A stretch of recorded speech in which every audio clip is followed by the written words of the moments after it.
இயற்கை ஜோதிடத்தில் எந்த ஒரு பரிகாரமும் அறிவு ரீதியாகவும் ஆரோக்கிய ரீதியாகவும் மூட நம்பிக்கையற்றதாகவும் இருக்கும். அம்மம்மா தம்பி என்னும் நம்பி அவன் உன்னை வளர்த்தான்.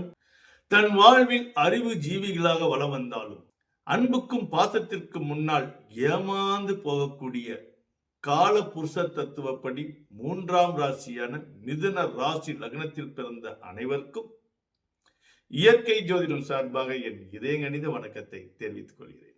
அறிவு ஜீவிகள், சாணக்கிய வம்சம் எந்த ஒரு விஷயத்தையும் தேடி தேடி கண்டுபிடிக்கக்கூடிய மிதுன ராசிக்காரர்களுக்கு இதுவரை 9ஆம் இடத்தில் சனி பகவான் சஞ்சரித்துக் கொண்டிருக்கிறார். இந்த நடப்பாண்டில் 2025 இந்த நடப்பு மாதத்தில் மார்ச் 29ஆம் தேதிக்கு மேல் திருக்கணித பஞ்சாங்கப்படி சனி பகவான் இனி கர்மஸ்தானமான 10ஆம் இடத்துக்கு செல்ல இருக்கிறார். ஆக உயிரை கொடுக்கக்கூடிய தகப்பன் ஸ்தானமான பாக்கியஸ்தானத்துக்கும் அதே சனி பகவான், ஒரு உயிரை எடுக்கக்கூடிய ஸ்தானமான 8ஆம் இடத்திற்கும் அதே சனி பகவான் காரகனாகிறார். அப்படிப்பட்ட சனி பகவான் இனி இந்த மார்ச் மாதத்தில் 29ஆம் தேதிக்கு மேல் உங்களுடைய கர்ம வினை ஸ்தானமான 10ஆம் இடத்துக்கு சஞ்சரிக்க இருப்பதால் உங்களுடைய சுய ஜாதகத்தில் கர்மாக்கள் எப்படி இருக்கிறதோ அதற்கு தகுந்த மாதிரி முற்பகல் செய்யின் பிற்பகல் விளையும் என்ற காரகத்துவத்தை நீங்கள் அனுபவிக்கப் போகிறீர்கள். யார் ஒருவர் என்ன செய்து கொண்டிருந்தார்களோ அதற்கு தகுந்த சன்மானத்தை கொடுக்க வருகிறார் சனி பகவான் 10ஆம் இடத்தில். 10ஆம் இடம் என்பது தனி மனிதனின் ஜீவஸ்தானமாகும். ஒருவன் இந்த தொழிலாளர் தான் சாப்பிட வேண்டும் நிர்ணயிக்கக்கூடிய இடம் 10ஆம் இடமாகும். ஆக அவரவர் கர்மாக்களுக்கு தகுந்த மாதிரி கடுமையாக உழைத்து நேர்மையாக வேலை செய்பவர்களுக்கு நிச்சயம் இந்த 10ஆம் இடத்தில் வரக்கூடிய சனி பகவான் மிகப்பெரிய ஒரு யோகத்தை கொடுத்து பதவி ப்ரமோஷனுக்காக காத்து இருந்த மிதுன ராசி லக்னத்தில் பிறந்தவர்களுக்கு நிச்சயம் இந்த காலகட்டத்தில் உங்களுக்கு பதவி உயர்வு கிடைக்கும். அதே சமயம் வேலையில் சிலர் ஏமாற்றி கொண்டு இருந்தால் அவருடைய வெட்ட வெளிச்சமெல்லாம் வெளியில் கொண்டு வந்து அவரை தண்ணியில்லாத காட்டுக்கு தூக்கி எறிய வைக்கும் என்றால் ஏற்கனவே சொல்லியிருக்கிறோம். உயிரை கொடுக்கக்கூடிய இடத்திற்கும் உயிரை எடுக்கக்கூடிய இடத்திற்கும் சொந்தக்காரர் சனி பகவான். 10ஆம் இடத்தில் இருக்கும் சனி பகவான் 3ஆம் பார்வையாக உங்களுடைய 12ஆம் இடத்தை பார்வையிடுவார். சனி பகவான் 9ஆம் இடத்தில் சஞ்சரிக்கும் காலம் மிகப்பெரிய ராஜயோகமாக இருந்தது. அப்படிலாம் எனக்கு எந்த ஒரு வித்தியாசமும் தெரியல, 9ஆம் இடத்தில் இருந்து அப்படி ஒன்று அவர் நல்லது செய்யலையே என்று நீங்கள் வருத்தப்பட்டு கொண்டிருந்தீர்கள் என்றால் அதற்கு காரணம் அவர் அல்ல. சனி பகவான் 2.5 வருடம் உங்களுக்கு நல்லது செய்து கொண்டிருந்தாலும் யூடியூபில் நீங்கள் எத்தனையோ பதிவுகள் பார்த்திருப்பீர்கள். அது ஏன் என்று சரியாக சிலர் விளக்கம் சொல்லாமல் இருந்திருக்கலாம். அதன் விளக்கம் நீங்கள் தெரிந்து கொள்ளுங்கள். ஆக பாக்கியஸ்தானாதிபதியாக இருந்த சனி பகவான் பாக்கியஸ்தானத்திலே சஞ்சரித்தும் ஏன் கடந்த வருடமாக பல துன்பத்துக்கு ஆளாகிறீர்கள் என்றால் பகை கிரகமான குரு பகவான் உங்களுடைய அயன சயனஸ்தானத்தில், அதாவது ஒருவன் தூங்கக்கூடிய இடத்தில் 12ஆம் இடத்தில் கடந்த 10 மாதமாக ரெட்டனக்கால் போட்டு உட்கார்ந்து இருக்கிறார். அதனால தான் உங்களுக்கு எல்லாம் இருந்தும் இல்லாதது போல் இருக்கா என்று நீங்கள் பார்க்கும்போது இல்லாமல் இருக்கும், இல்லையா என்று பார்க்கும்போது இருக்கிற மாதிரி இருக்கும். தன்னுடைய நிலையை பற்றி எப்படி வெளியே சொல்வது என்று கூட உங்களுக்கு சொல்ல முடியாத அளவுக்கு நிலைகள் ஏற்பட்டிருக்கும். ஆக யோகக்காரகன் சனி பகவான் உங்களுக்கு நன்மை செய்தாலும் பகை கிரகமான குரு பகவான் 12ஆம் இடத்தில் வந்து இருப்பதனால தான் இந்த 10 மாத காலமாக தொழிலிலும் சரி, உங்க மன வாழ்க்கையிலும் சரி, உங்களுடைய மன நிம்மதியே இல்லாம. ஏனென்றால் ஒரு ஆராய்ச்சி செய்யக்கூடியவனுக்கு மன நிம்மதி தான் தேவைப்படும். இந்த மிதுன ராசிக்காரர்கள் தேடலில் சிறந்தவர்கள். புதிதாக தேடிக்கொண்டே இருப்பார்கள். தேடல் என்பது உள்ளவரை வாழ்வில் ருசி இருக்கும். என்ன சினிமா பாட்டா பாடுறோம் என்று தவறா நினைத்து விடாதீர்கள். பல உதாரணங்களை பாட்டு வரிகளோடு சொன்னால் கஷ்டமா நினைத்து பார்த்து கொண்டிருப்பவர்கள் கூட கொஞ்சம் இஷ்டமாக இருக்கும் என்பதற்காகத்தான் இந்த பாடல் வரிகளோடு சொல்கிறோம். பொதுவாக ராசி பலன் என்றாலே ஒரு பயம் இருக்கும். ஏதாவது குண்ட தூக்கி போட்டுருவாங்களோ, ஏதாவது ஆபத்துன்னு சொல்லிடுவாங்களோ, நெகட்டிவான விஷயம் இந்த ஜோதிடர் சொல்லிடக்கூடாது, கொஞ்சம் பாசிட்டிவாக இருக்கணுமே என்று எதிர்பார்ப்பு இருக்கும். உங்கள் எதிர்பார்ப்பை பூர்த்தி செய்வதற்காகத்தான் இந்த பாடல் வரிகள். ஆக மிதுன ராசி லக்னத்தில் பிறந்த ஆணாக இருக்கட்டும் பெண்ணாக இருக்கட்டும், எந்த ஒரு விஷயத்தையும் புதிய கோணங்களில் மற்றவர்கள் கிரகிக்கும் முன்னாடியே சட்டென்று கிரகித்து விடுவார்கள். டக்கு என்று நொடி பொழுதில் புரிந்து கொள்வார்கள். இவர்கள் ஒரு சினிமா படம் பார்க்கிறார்கள் என்றால் அந்த படம் இடைவெளி விடுவதற்கு முன்னாடியே கிளைமேக்ஸை இவர்களே முடிவு பண்ணி விடுவார். கிளைமேக்ஸ் சரியா அமையவில்லை என்றாலும் இவர்களே அந்த கிளைமேக்ஸை உருவாக்கக்கூடிய தகுதி உள்ளவர்கள் இந்த மிதுன ராசி லக்னத்தில் பிறந்தவர்கள். இந்த திறமை உங்களுக்கு உள்ளதா இல்லையா என்று மிதுன ராசி லக்னத்தில் பிறந்த ஆணாக இருக்கட்டும் பெண்ணாக இருக்கட்டும் இது ஆமாவா இல்லையா என்று கமெண்ட்ல சொல்ல வேண்டும். மிதுன நகரத்தின் அதிபதியான புதன் பகவான் யாருக்கெல்லாம் நல்ல நிலையில் இருக்கிறாரோ அவர்களுக்கெல்லாம் மிகப்பெரிய ராஜயோகமான காலமாக அமைகிறது. லக்னாதிபதி பாதிக்கப்பட்டிருப்பவர்களுக்கு இது மிகப்பெரிய சோகமான காலமாக இல்லாமல் மிகப்பெரிய யோகமான காலமாக இல்லாமல் மீடியமாக காலமாக இருக்கும். அதாவது வரவுக்கு தகுந்த செலவு இருக்கும், செலவுக்கு தகுந்த வரவு இருக்கும். ஆக மொத்தம் இல்லை என்ற சொல்லுக்கு இடம் இருக்காது. ஆனால் மிதுன லக்னத்தில் புதன் பகவான் யாருக்கெல்லாம் நல்ல நிலையில் இருக்கிறதோ அவர்களுக்கெல்லாம் 100% மிகப்பெரிய ராஜயோகம் கிடைக்கும். உங்களுடைய ஜீவஸ்தானமான 10ஆம் இடத்துக்கு வரக்கூடிய சனி பகவான் தன்னுடைய 3ஆம் பார்வையாக உங்களுடைய 12ஆம் இடத்தை பார்வையிடுவார். 12ஆம் இடத்தில் இருந்து உங்களுடைய நிம்மதியை கெடுத்துக் கொண்டு இருக்கக்கூடிய குரு பகவானை சனி பகவான் பார்ப்பார். ஜென்ம ராசிக்கு பகை கிரகமான குரு பகவானை சனி பகவான் பார்வையிடும் காலம் உங்களுக்கு மன நிம்மதியை கொடுக்கும், நல்ல தூக்கங்கள் ஏற்படும். அதே போல் 10ஆம் இடத்தில் இருக்கும் சனி பகவான் 7ஆம் பார்வையாக உங்களுடைய 4ஆம் இடத்தை பார்வையிடுவார். 4ஆம் இடம் என்பது ஒருவருடைய பர்சனல் ஸ்தானம், சுகம் துக்கம் ஸ்தானம், வண்டி வாகன ஸ்தானம், நிலம் வீடு ஸ்தானம். ரொம்ப நாளா நிலம் வாங்கலாம் என்று ஆசைப்பட்டவர்களுக்கு நிச்சயம் இந்த 2.5 வருடத்துக்குள் நிலம் வாங்குவீர்கள், வீடும் கட்டுவீர்கள். யாருக்கெல்லாம் வீடாக இருக்கட்டும் தொழில் கட்டணமாக இருக்கட்டும் பூர்த்தியாகாமல் தடைப்பட்டு கொண்டிருந்ததோ அவர்களெல்லாம் மீண்டும் புதுப்பித்து உங்களுடைய ஆபீஸாக இருக்கட்டும் உங்களுடைய வீடாக இருக்கட்டும் புதுப்பித்து விடுவீர்கள். புதிதாக உயர் கனரக வண்டியை வாங்குவீர்கள், சிலர் செகண்ட்ஸ்ல வண்டியும் வாங்குவீர்கள். பழைய வண்டியை விற்று புது வண்டி வாங்குவீர்கள். இந்த புதன் பகவான் யாருக்கு வீக்கா இருக்கிறதோ அவர்கள் பழைய வண்டி விற்று மீண்டும் இன்னொரு பழைய வண்டி தான் வாங்குவார்கள். ஆக மொத்தம் இடமாற்றம், தொழில் மாற்றம், வண்டி மாற்றம், வீடு மாற்றம் ஏற்படக்கூடிய காலமாக இது அமைகிறது. ஆக லக்னாதிபதி நல்லா இருந்தால் மிகப்பெரிய முன்னேற்றமாக இந்த மாற்றம் இருக்கும். லக்னாதிபதி வீக்காகிறவர்களுக்கு ஓரளவுக்கு இந்த மாற்றம் கொஞ்சம் திருப்தியை கொடுக்கும், அவ்வளவுதான்.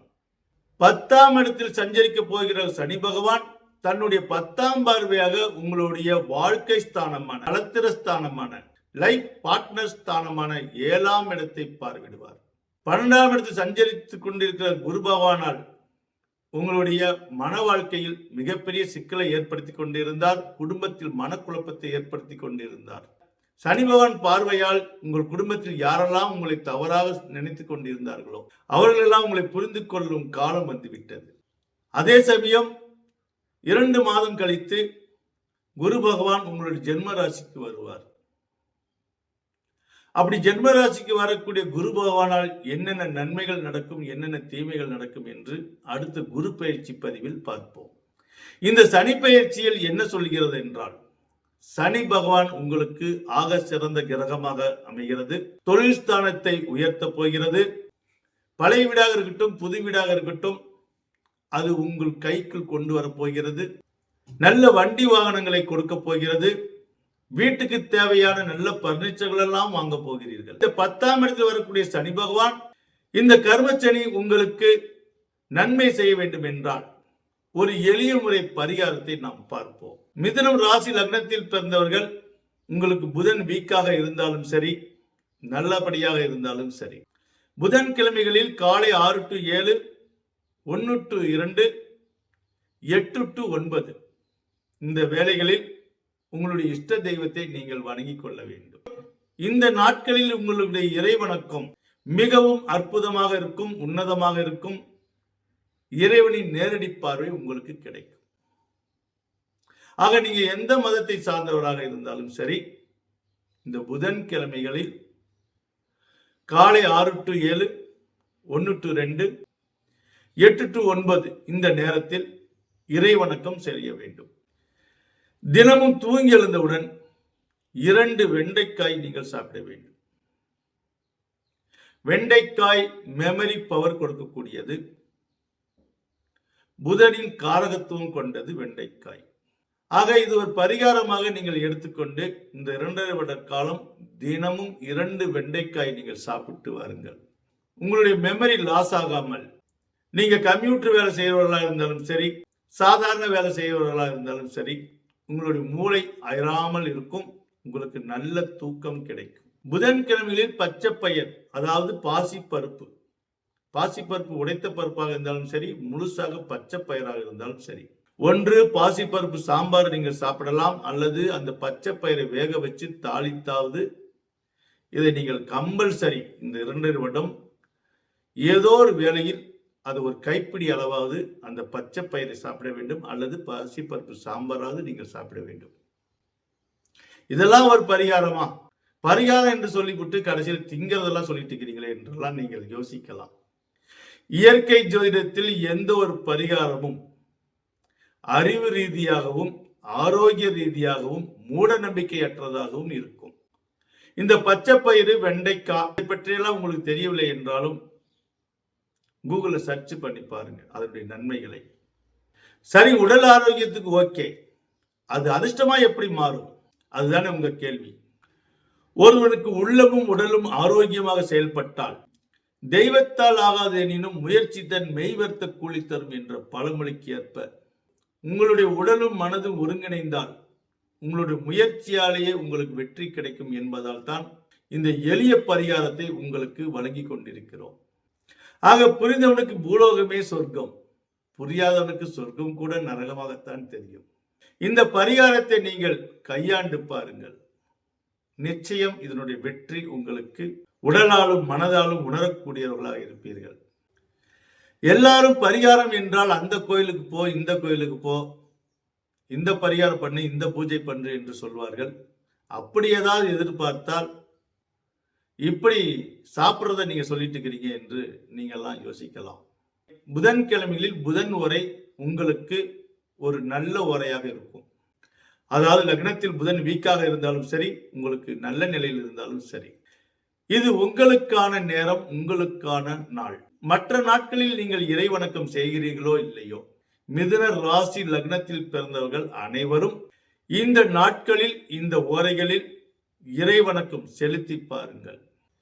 பல நாள் நீங்கள் சாமியை கும்பிட்டும், எவ்வளவோ செலவு செய்து தங்கத்தேர் இழுத்தும், சிலர் எடைக்கு எடை சாமிக்கு கொடுத்தும் அந்த சாமி கண் கொண்டு உங்களை பார்க்கவில்லை என்றாலும்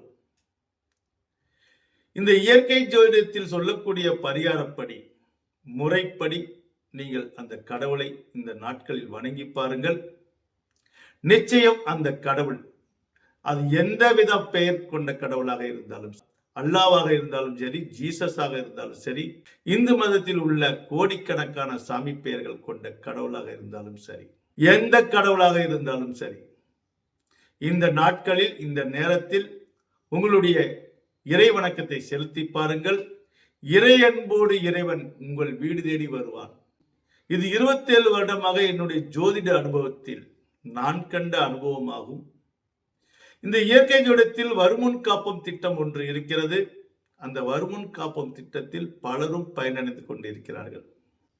இந்த வருமுன் காப்பம் திட்டத்தில் எந்த விதமான பிளாக் மேஜிக்கும் எந்த விதமான பரிகார செலவும் இருக்காது. எல்லாமே காலத்திற்கேற்ப முயற்சியும் பயிற்சி மட்டும்தான் இருக்கும். நீங்களும் விருப்பப்பட்டால் இந்த வருமுன் காப்பம் திட்டத்தில் இணைந்து வாழ்வில் என்றென்றும் நிலையான வெற்றிகளை குவித்திட இயற்கை ஜோதிடம் வருமுன் காப்பம் திட்டத்தில் இணைந்திடுங்கள். இந்த வருமுன் காப்பம் திட்டம் என்னவென்று நீங்கள் தெரிந்து கொள்ள வேண்டும் என்றால், இயற்கை ஜோதிடம் யூடியூபில் ஏகப்பட்ட பதிவை நாம் போட்டிருக்கோம். முடிந்தால் அந்த பதிவுகளை போய் பாருங்கள்.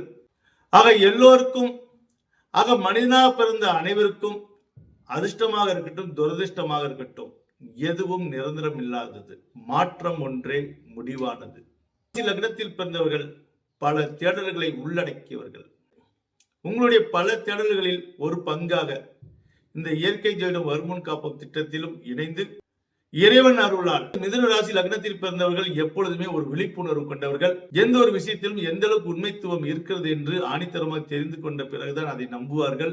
இவர்கள் பாசத்தில் வேண்டும் என்றால் ஏமாறலாம், ஆனால் வேஷத்தை கண்டு ஏமாறக்கூடியவர்கள் இந்த மிதுன ராசிக்காரர்கள் அல்ல. எங்கும் எதிலும் விழிப்புணர்வோடு செயல்படக்கூடிய மிதுன ராசிக்காரர்களுக்கு இந்த வருமுன் காப்பம் திட்டம் உங்களுக்கு மிகவும் கை கொடுக்கும் என சொல்லி எல்லாம் வல்ல இறைவனர்கள் உங்களுடைய தேடலுக்கு இன்னும் வலுவை கொடுக்க வேண்டும், உங்களுக்கு நல்லாசி வழங்க வேண்டும் என சொல்லி மீண்டும் அனைவருக்கும் என் நெஞ்சார்ந்த வணக்கத்தை தெரிவித்துக் கொள்கிறேன்.